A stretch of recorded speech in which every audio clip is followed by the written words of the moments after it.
Did the Stoics help Rory win the Masters in 2025? At the press conference at the end of the Rome Ryder Cup, Rory McIlroy told us that he read the Stoics. Now, the Stoics are the practitioners of Greek philosophy from 300 BC onwards, and the founder was Zeno. But better known names that were Stoics were Seneca, Epictetus, and Marcus Aurelius, who you might remember from the film Gladiator, where he was the Roman emperor. So, how might Stoic philosophy has helped Rory in win in last year's Masters? One obvious connection is the Stoic practice of negative visualization, Premeditatio Malorum, where you imagine the things that could go wrong or be taken from us. Now, as we all know, on that final day, Rory had a series of setbacks in the round. But perhaps the Stoic practice helped, which is what it's intended to do, develop the quality of resilience, the ability to pounce back. And certainly on that final day, if there was one quality he showed in abundance, it was resilience.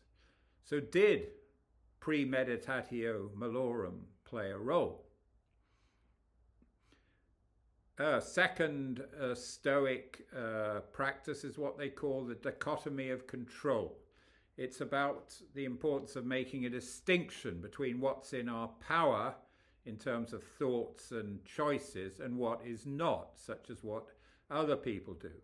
So on that final day, it was obvious someone was going to have a great day, and in the particular context, it was Justin Rose, who had 10 birdies in a brilliant last round of 66. But what the Dichotomy of Control tells you is focus on what you can control, not what others are going to do. And surely that may have played an important role in terms of focus on the final day. Another Stoic practice is called the view from above.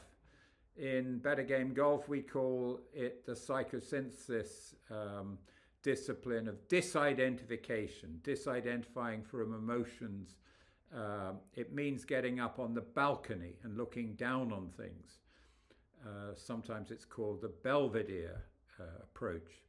And the wider perspective that you get from being up on the balcony helps you see the stuff of everyday life within the wider scheme of things.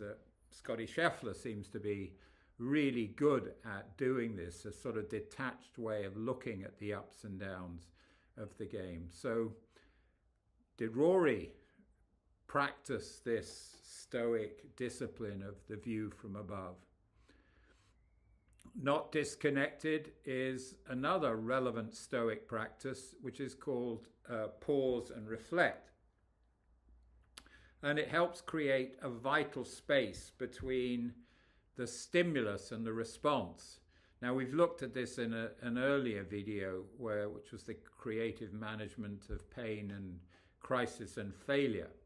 And this is where memories are sent by the temporal lobe of previous failings, and these can easily get the response of tightening the body, shortening the body, and causing the brain to freeze. So the Stoic practice is one of awareness, assessment, and action, the 3 A's, which would come into play to make sure that those sort of thoughts and memories didn't have the power. And finally, Stoicism might be thought of as being about repressing the emotions, being emotionless, the stiff upper lip. But this is a total misunderstanding. Stoicism welcomes these emotions, but it helps the practitioner process them, especially the harmless ones like fear and anger and shame. And we've actually covered this in another exercise in Better Game Golf. And Rory, we know, felt those intense emotions. Sure, we all did as spectators on that day. So again, the ability to work with emotions is right at the core of Stoicism. So what Stoicism, to sum up, is essentially about is maintaining tranquility and calmness when the stakes are high, very high. So, yes, perhaps the Stoics did help Rory win the Masters in 2025.